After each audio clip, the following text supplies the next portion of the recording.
They're known as Loverboys, men who groom young girls into relationships and then force them into prostitution. It's a form of human trafficking that has become a major problem in Holland, where more than 1,000 suspected cases were reported last year alone.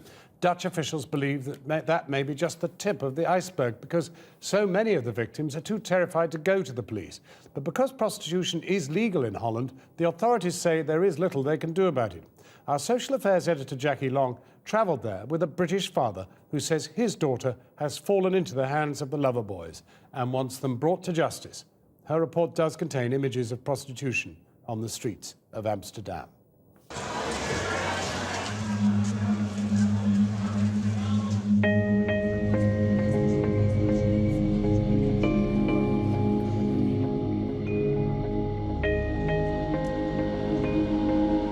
The bright, shiny face of prostitution.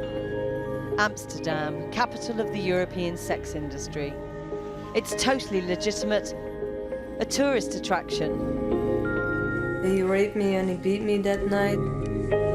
At one point I was ready to die. But through some of these windows lies a murkier world of girls groomed, beaten and brutalized into selling themselves for sex.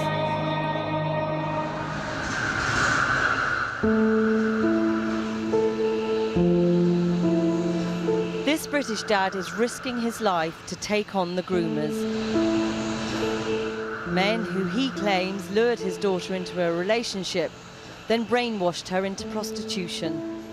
The pimps are known here as Loverboys, men so dangerous he's asked us to hide his identity. I could see my daughter slowly being cut away. It's indescribable. It's the next thing to losing your daughter. On repeated trips to Holland over a 2-year period, he says he's been gathering evidence about the man who first became his daughter's boyfriend and then her pimp.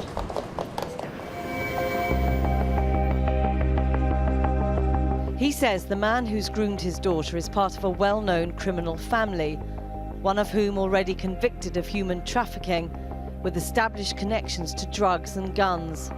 But no one in authority in Holland seems able to do anything about it.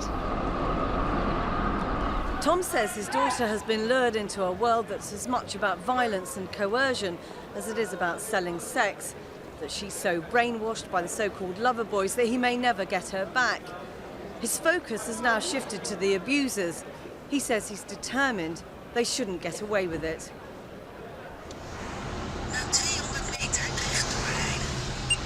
Jacques Smits is a private detective. Tom hired him to find Sonia and obtain evidence against the Loverboys. 18 months ago, he tracked her down to the red light district in The Hague. I put her on surveillance to see what happens, and she lived in a hotel in the Chinese district in Den Haag. It's a very bad district, close to the Geleen Street. The Geleen Street is the street where the red windows are. The girls are sitting behind the windows to give their body for sex. But the thing is that Tom is convinced, and you are convinced that she is not doing this of her own choice. And how have you come to that? When she goes out of the hotel, directly one of these guys is there. She can't go into the supermarket by herself. Always one of these guys around. And that's the line of work for these guys. Protect her, she can't leave, she can't go out for herself, she can't run away to France, South America, whatever. Because she makes money. But last summer, Tom's daughter did escape to this safe house near Amsterdam. All the girls here have fled from Loverboys and often years of enforced prostitution. The aim is to break the physical and psychological grip of the abusers. I was 18 years old when it all started. I met a boy and I fell in love with him. Elena's story is typical. The boy she fell in love with had her raped by a group of men within weeks. From that moment on, he was in control. What you do, what you drink, what you eat, what you think, even though what you are dreaming about, they control everything. because they text message you before you go to sleep, so you take that in with you in your dreams. And as soon as you wake up? They're already there, because then you have to call them, I'm waking up now. You started to look like him, because you don't understand your own feelings anymore, but even his feelings. And then if he is angry, you start to get angry as well. If he is hurt, then you're hurt. It's like you are a clone of him. That's how you can deal with it. That's the only way to survive. There will be lots of people who say, well, why didn't you run away? Why didn't you go to the police? What made you think you really didn't have a choice? He had a gun on his body, so yeah, I could run, but then he would shoot me. And so Alina worked for him as a prostitute for 2 years, her cloning of the lover boy complete, when she began drawing in new girls to be abused, becoming a lover girl herself. The first girl I made contact on the bar, was talking with her, and she was telling me how crappy life she had. And I said to her, I know this story, it's like mine. She was really happy that she had somebody to talk to. But you knew what you were doing, didn't you? They told me what to do. She got in the house and they took her to the bedroom, and there she was raped by them. And he was sitting next to me, and I couldn't hear her I could hear her screaming, and I was thinking, a couple of years ago, that was me. And why am I not helping her? Why am I not saving this girl? The girl is in the bedroom and she is being raped the way that you were raped. Yeah, exactly. €20 geboden. Anita de Wit runs the safe house. She says Sonia stayed with her for 3 weeks, but after the lover boys threatened to take her younger sister, she left. She says Tom is right. Sonia is a victim of a dangerous criminal gang. Yeah, absolute. Yes, definitely. He's definitely right about that, because she's not the only girl. I've seen more victims working throughout the whole country.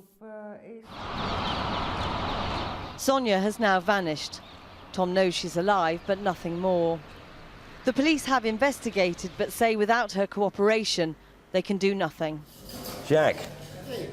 Leaving Tom increasingly frustrated and desperate to find justice himself.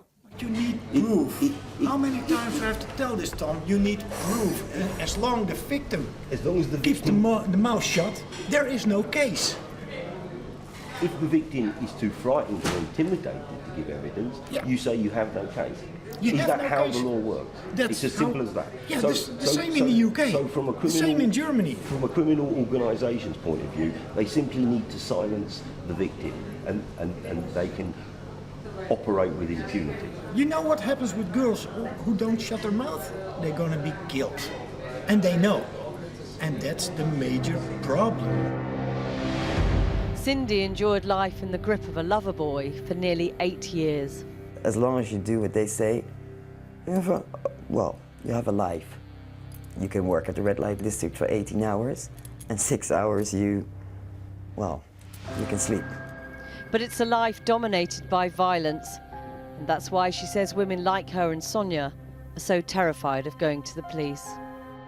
If your man breaks your arm and don't send you to the hospital, and you have to work with a broken arm, so you have to, sorry to say so, but have to people with that arm, have to be raped in your room every 20 minutes, with a broken arm, then you know for sure that he is capable of doing any other things he's saying.